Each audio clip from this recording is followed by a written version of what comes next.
Assalamualaikum warahmatullahi wabarakatuh. Kembali lagi bersama saya Faris Hakim pada mata kuliah Ekonomi Regional dengan dosen pengampu Bapak Ahmad Fadlan. Nah, pada kesempatan kali ini di pertemuan yang ke-9 saya akan membahas terkait dengan bagaimana itu perubahan sosial di dalam otonomi daerah dan juga bagaimana apa-apa saja sih perubahan sosial yang terjadi, apakah dia positif ataupun negatif dan lain sebagainya. Nanti akan saya bahas secara mendalam terkait dengan itu semua. Nah, langsung saja untuk yang pertama, yaitu perubahan sosial itu pasti ada, di baik di otonomi daerah ataupun di segala hal bidang, dan juga itu pasti ada, namanya juga perubahan, dan itu pasti akan berubah dari waktu ke waktu gitu kan. Yang namanya juga itu merupakan sebuah sifat yang ada dalam diri kita sebagai manusia, itu pasti akan berubah. Nah, di dalam perubahan sosial ini, atau kalau dalam bahasa Inggrisnya itu disebutkan bagaimana social change, yang artinya perubahan sosial, perubahan yang terjadi di dalam manusia, yang dalam diri kita sendiri gitu.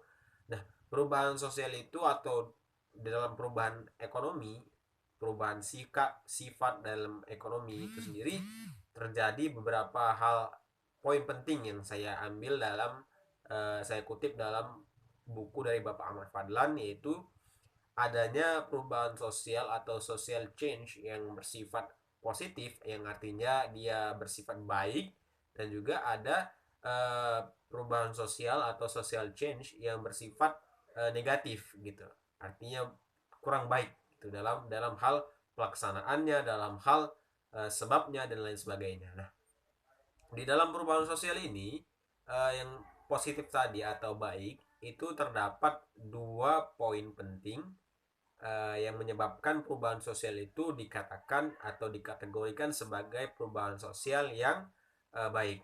Yang pertama itu ada yang namanya perubahan sosial bersifat revolusi atau revolutioner, atau dalam bahasa Inggrisnya revolution gitu kan.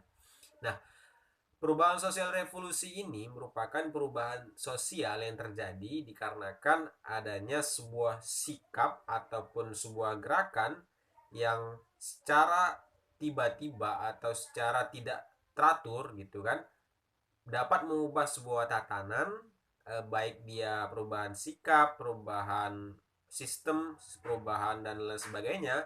Itu dapat berubah dikarenakan adanya suatu gerakan besar atau suatu gerakan yang diinisiasikan untuk merubah satu hal gitu. Misal saya contohkan, perubahan revolusi itu seperti masa Orde Baru yang berubah menjadi masa reformasi pada tahun penggulingan presiden pada tahun 97-98 gitu kan.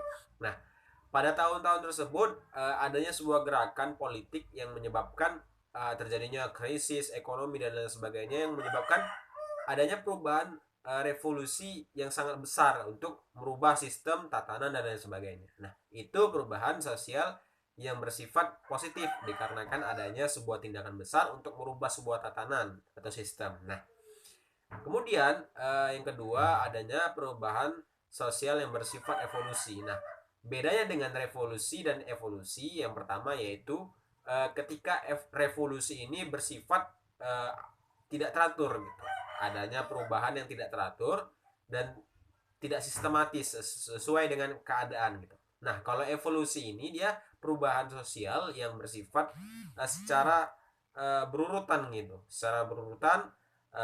Misalnya adanya perubahan bentuk dari sebuah manusia atau sebuah hewan dan lain sebagainya. Misal di tahun 98 dia baru tumbuh matanya, atau 99 baru tumbuh rambutnya dan lain sebagainya. Itu merupakan tindakan perubahan sosial yang bersifat evolusi. Nah, kalau di manusianya itu seperti itulah ibaratnya gitu kan. Nah, evolusi ini bersifat bertahap, sedangkan revolusi tadi tidak teratur gitu, sesuai dengan keadaan atau sesuai dengan yang ada kondisinya dan lain sebagainya. Nah, itu untuk perubahan sosial yang bersifat positif. perubahan sosial atau social change yang bersifat negatif dikategorikan terhadap dua juga gitu. Yang pertama yaitu adjustment.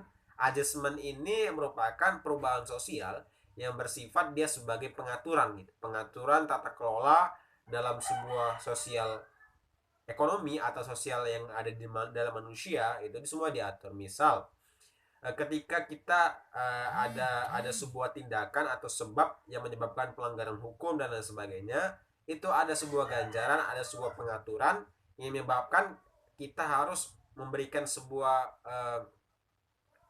timbal balik gitu atau sebuah balasan yang buruk, dan itu dikategorikan sebagai social change yang negatif dan itu telah dihukum misalnya gitu kan. Nah, itu yang pertama. Yang kedua yaitu perubahan sosial negatif yang bersifat status quo. Status quo ini berarti perubahan sosial yang tetap gitu. Nggak ada perubahan yang terlalu signifikan, tidak ada perubahan yang membawa ke dalam ke dalam iklim yang positif gitu. Jadi perubahan yang tetap gitu, stagnan, tidak berubah sama sekali dari tahun ke tahun, dari waktu ke waktu. Nah, begitulah teman-teman semuanya, bahwa perubahan sosial yang positif dan juga perubahan sosial yang negatif. Yang tadi positif revolusi, kemudian yang kedua evolusi, dan perubahan sosial yang negatif yang pertama adjustment, yang kedua yaitu status quo. Nah, mungkin hanya itu informasi atau sumber-sumber yang saya sampaikan pada kesempatan kali ini di pertemuan yang ke-9. Lebih dan kurang saya mohon maaf, kepada Allah saya mohon ampun. Wassalamualaikum warahmatullahi wabarakatuh.